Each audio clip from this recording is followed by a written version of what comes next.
I said all come in my letter. Didn't you understand it?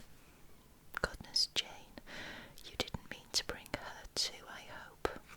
Yes, I did, and I'm quite disappointed. I'd go and get her myself if I had the time. Miss Jane knit her brows and looked vexed, and Ella laughed at the idea of a servant girl going on holiday with the family.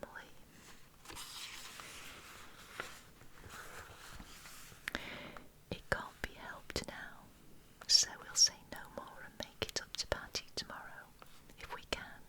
And Jane smiled her own pleasant smile and kissed the little lads all round, as if to sweeten her temper as soon as possible.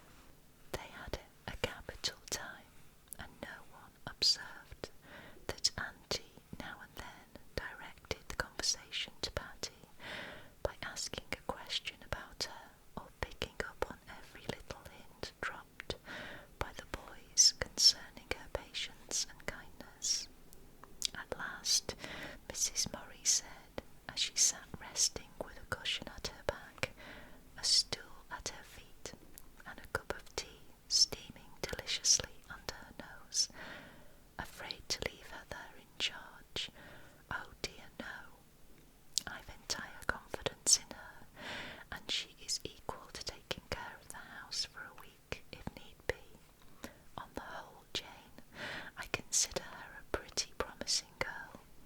She isn't very quick, but she is faithful, steady, and honest as daylight. High praise from you, Maria. I hope she knows your good opinion of her. No, indeed, it wouldn't do to pamper a girl's pride by praising her. I say, very well, Patty, when I'm satisfied, and that's quite enough. Ah, but you wouldn't be satisfied if George only said, very well, Maria, when you had done your very best to please him in some way.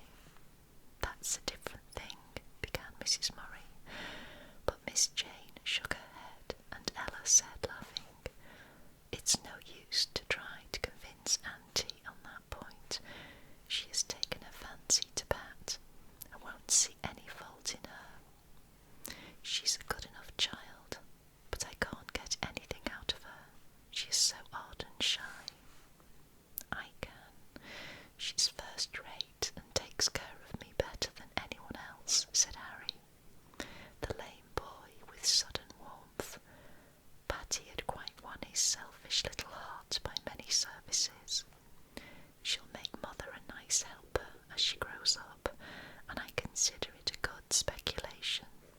In 4 years she'll be 18, and if she goes on doing so well, I won't begrudge her wages, added Mr. Murray, who sat nearby with a small sum on each knee.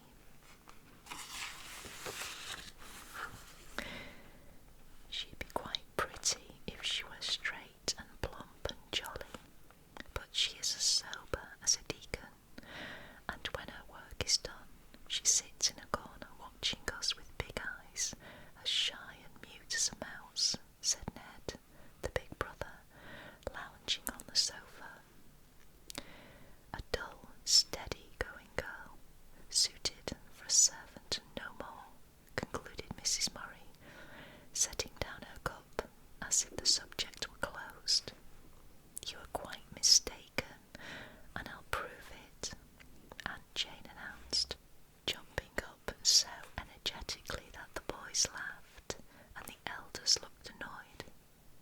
Pulling out a portfolio, Aunt Jane untied a little bundle of letters, saying impressively, now listen, all of you, and see what has been going on with Patty this year. Then Miss Jane read the little letters one by one, and it was curious to see how the faces of the listeners first grew attentive, then touched, then self-reproached, and finally filled with interest and respect, and something very like affection for little Patty. These letters were pathetic, read as Auntie read them to listeners who could supply much that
as Aunt Jane read this little bit. I am grateful, but oh, I'm so lonely, and it's so hard not to have any mother like the other children. If Mrs. Murray would only kiss me goodnight sometimes, it would do. Me more good than pretty clothes or nice food. I've been thinking I'd let her go to school ever since I heard her showing Bob how to do his lessons, but Mother didn't think she could spare her, broke in Mr. Murray apologetically. If Ella would help a little, I guess I could allow it. Anyway, we might try for a while since she is so eager to learn, added his wife, anxious not to seem unjust in Jane's eyes. Well, Jo laughed at her as much as I did when the boys hunched up their shoulders the way she does, cried conscience-stricken Bob, who had just heard a sad little paragraph about her crooked figure and learned that it came from lugging heavy babies at the orphanage. I cuffed 'em both for it, and I've always liked Patty, said Harry, in a moral tone, which moved Ned to say, you'd be a selfish little rascal if you didn't when she slaves so for you and gets no thanks for it. Now that I know how it tires her poor little back to carry wood and water, I should do it myself, of course. If she'd only told me, I'd have done it all the time. And so it went, until the letters were done, and they knew Patty as she was. Each felt sorry that he or she had not found her out before. Aunt Jane freed her mind on the subject, but the others continued to discuss it until quite an enthusiastic state of feeling set in, and Patty was in danger of being killed with kindness. It is astonishing how generous and clever people are when once awakened to duty, a charity, or a wrong. Now everyone was eager to repair past neglect, and if Aunt Jane had not wisely restrained them, the young folks would have done something absurd. They laid many nice little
since there was no one else to share Patty's long vigil.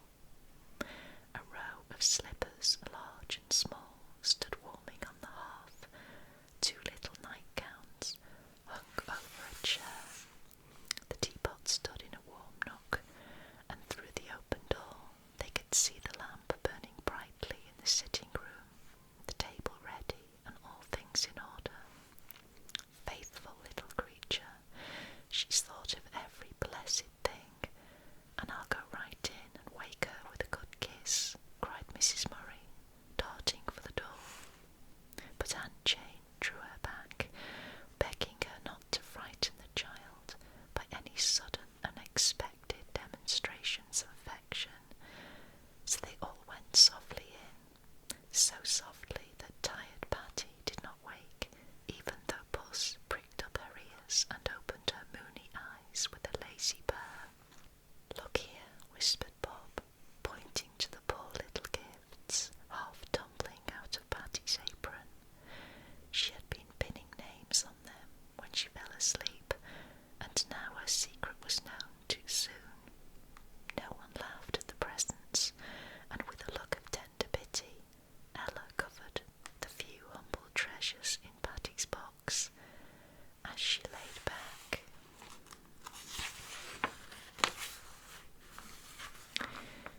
she remembered what she had once called rubbish, how full her own boxes were with the pretty things girls love, and how easy it would have been to add to Patty's pitiful store. No one exactly knew how to awaken the sleeper, for she was something more than a servant in their eyes now. Aunt Jane settled the matter by stooping down and taking Patty in her arms. The big eyes opened at once and stared up at the face above. Then a smile so bright, so glad, shone all over the child's face as she clung to Aunt Jane, crying joyously, "Is it really you? I was so afraid you wouldn't come that I cried myself to sleep." Never before had any of them seen such love and happiness in Patty's face, heard such a glad, tender sound in her voice, or guessed what an ardent soul dwelt in her quiet body. She was herself again in a minute, and jumping up, slipped away to see that everything was ready should anyone want supper after the coal drive. Soon the family went off to bed, and there was no time to let out the secret.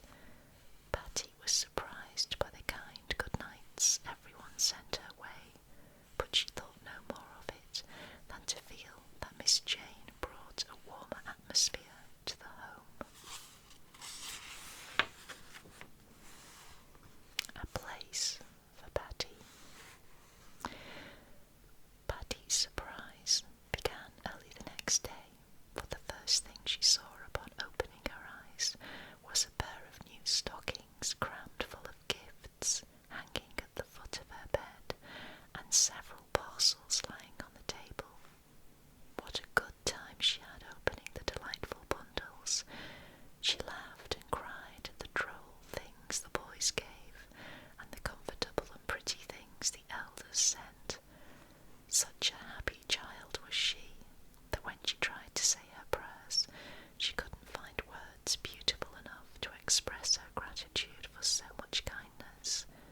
A new Patty went downstairs that morning, a bright-faced girl with smiles on the mouth. That used to be so sad and silent, confidence in the timid eyes and the magic of their heartiest goodwill to make her step light, her hand skilful, her labour a joy, and service no burden. They do care for me, after all, and I never will complain again, she thought with a glad flutter at her heart and sudden colour in her cheeks, as everyone welcomed her with a friendly "Merry Christmas, Patty." It was the merriest Christmas ever, and when the bountiful dinner was spread, and Patty stood ready to wait, you can imagine mention her feelings as Mr. Murray pointed to a seat near Miss Jane and said, in a fatherly tone that made his gruff voice sweet, "Sit down and enjoy it with us, my girl. Nobody has more right to it, and we are all one family today." Patty could not eat much. Her heart was so full, but it was a splendid feast to her, and when toasts were drunk, she was overwhelmed by the honour Harry did her, for he bounced up and exclaimed, "Now we must drink to our Patty, long life and good luck to her." That really was too much, and she fairly ran away to hide her blushes in the kitchen and work off her excitement washing dishes. More surprises came that evening. When she went to put on her clean calico smock, she found the pretty blue dress and the white apron laid ready on her bed, along with a note that read, "With Ella's love." "It's like a fairy story that keeps getting nicer and nicer since the godmother came," whispered Patty, as she glanced shyly at Aunt Jane. "Christmas is the time for all sorts of pleasant miracles," answered Aunt Jane, smiling back at her little maiden, who looked so neat and blithe in her new dress and happy face. Patty thought nothing further in the way of bliss could happen to her that night, but it did, when Ned, anxious to atone for his past neglect, pranced up to her as a final dance was forming and said heartily, "Come, Patty, everyone is to dance this one, even Harry and the cat." And before she could collect her wits enough to say no, she was leading off and flying down the middle with the young master in great style.